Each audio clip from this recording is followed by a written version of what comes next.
Welcome back to the Real News Network and our interviews with Victor Navasky, the publisher emeritus of The Nation magazine, used to be the editor and publisher of The Nation, now a professor at the Columbia School of Journalism and chairman of the Journalism Review. Thanks for joining us. Good to be here. So in the first segment of the review, we just started laying out the groundwork of what this new center is and how the progressive movement may look at Obama and what he is. You can kind of look at the center in different ways. The center compared to who, as you said in the last interview, and I guess compared to Bush and Cheney, there were times recently where Condoleezza Rice was looking like a center. So compared to that is one thing. But the world's changed in the last few months with the economic crisis, what's happened in Iraq, and the discreditation of Bush Cheney. And the election of an African American showed the American people really did buy into this idea of fundamental change, and a lot of people voted for that. Does Obama represent, in terms of the post-war history of the United States, anything different in terms of the center of what's normally been considered the center of the Democratic Party, which is internationally pragmatic foreign policy, more or less foreign policy status quo that maybe looks for stability rather than war as a first choice, but not questioning foreign policy assumptions? Right. Okay, to me, he does represent something new in American policy. The fact that he's African American, I think, is of more than symbolic importance. The fact that his particular heritage is international and multicultural in dimension is of more than symbolic importance because it's the experience that he's had. And he's demonstrated that he can meet the norms of conventional American measures of excellence, but not be a prisoner, to me, of them. And his first choice of job as community organizer before he went on the other track, again, I think helped shape him as well as says where his value system is at. Now, I don't agree with his policy. Like, I don't think the idea of getting out of Iraq so you can go into Afghanistan makes any sense whatsoever. And on right-left stuff, it's not certainly not on the liberal left as far as I'm concerned, on the one hand.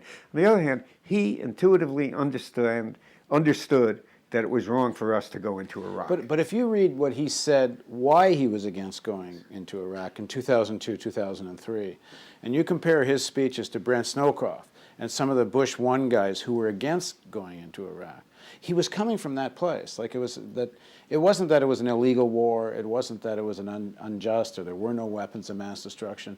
His fundamental argument was it's going to weaken our ability to project American power around the world. It was very much a Bush 1 kind of foreign policy position. I think you'd have to do a closer textual analysis to what he said when he first ran for the Senate and what he said in the course of the campaign than I have done. So I'll accept your summary for the purposes of our discussion now, although I got a slightly different feeling when he first became public and when I heard him at the Democratic Convention 4 years ago. That it seemed to me, and when I heard him, by the way, not on the question of the war, but his first day as president, to say we're going to get out of Guantanamo. I'd like to get out tomorrow, but we're going to do it by the end of the year, and sooner if possible.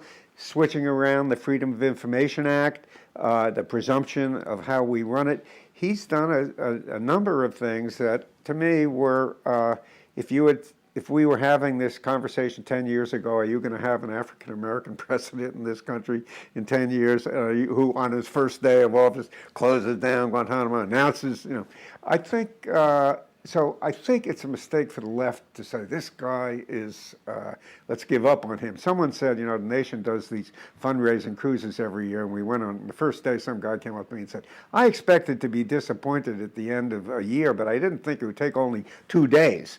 And I think his appointments, there's an argument about those appointments. The people he's picked wouldn't be my choices for those jobs. On the other hand, his ability to get certain ththings through and his approach to the legislature and to McCain and that may be part of a grand strategy. And this is, a hope, and it may be hope is triumphing over experience in this case. You're talking to someone who thought Adlai Stevenson was going to be president in 1952. Well, it turns out Adlai Stevenson was not that much different from what Eisenhower ended up doing, and I was wrong about that, and I've been wrong about most things ever since. So. If we dig into the speech, and there seems to be a difference between the Obama foreign policy vision and the Obama domestic vision. Okay. From my point of view, I see more openings on the domestic side. Just personally, I thought it was excellent that when he said it's not a question of big or small government, it's a question, is government going to actually help working families? Yes. This gives us actually a Yes. criteria to judge his policies by. Because clearly the early bailout to Wall Street, it's pretty hard to find out how that helped working Yes. families. And the bailout that the Democrats want for the auto sector, it's pretty hard to see how that helps working families. But he has now set a bar, which I think we can judge his economic policy by. And other things about the speech we can get into. I was Yeah. very, like you, I also found one sentence that we will restore science to its proper Right. place. Very encouraged by that. Yeah. Even hear someone say that, Right. which is kind of ridiculous that we live in that kind of period. But on the foreign policy side, I don't see any questioning of the basic assumptions that have driven foreign policy since Truman. Well, all I could say about that is the world situation has changed. And not that Obama has any great vision that I've heard, and I don't disagree with you on that, on the one hand. On the other hand, the fact that of having an African American president who, and an administration which is not against the Kyoto Treaty, which is, I would say, well disposed towards the United Nations rather than regarding it as the sort of enemy that we have to convert and put up with, whose instinct is, I take his, again, opposition to the war in Iraq, whose instinct is not to use it to justify going into places, but to try to use it to have peaceful solutions to difficult international Well, take the current situations. situation. Okay, so I take the current situation. Take Gaza and Israel as Okay, the I'll example. take Gaza and Israel. I think George Mitchell is a good appointment. I don't think Fred Holbrook reflects my values as an appointment. He's a tough negotiator and all of that. So I'm enthusiastic about, on day one, appointing George Mitchell to go in there. And suggesting, by the way, that he is going to be an activist president vis-a-vis his Secretary of State, not leaving it to Hillary Clinton to make that announcement, but leaping in there himself. I'm less sanguine about putting Holbrooke in to look over Afghanistan and Pakistan, especially given his statements about Afghanistan during the debates. And there's a New York Times piece today which says that Obama aides are saying that the conversation's more about war than about development in Afghanistan. Yes. Well, I read that piece, but again, Obama aides, you want to know who and what and all of that. Yeah. Go ahead. And and just looking at other parts of the world, I mean, take Venezuela, I haven't heard from him this ritual Chavez bashing that goes on. There was certainly some. Well, it's not a dominant theme with him. And it seems to me that he represents the possibility of change for all of Latin America. I also believe that, and we can meet again in 2 years, that things are going to change with Cuba. Now, the world situation is changing.